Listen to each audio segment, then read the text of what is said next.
ಚಂದನದ ಹೀರೆಕಾಯಿ ಚಪ್ಪರದವರೆಕಾಯಿ ಸಜ್ಜಿಗೆ ಸ್ವಲ್ಪ ಮಾಡುತ್ತೀಯಾ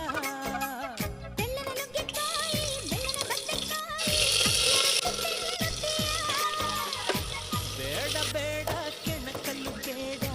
ತೊಂದ್ರೆಯಾದ್ರೆ ನಿಂದಿಸಬೇಡ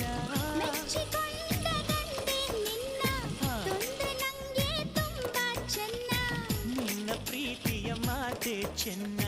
ಮಲ್ನಾಡಡಿಕೆ ಮೈಸೂರು ಬಿಳರೆಲಿ ಬೆರೆತರೆ ಕೆಂಪು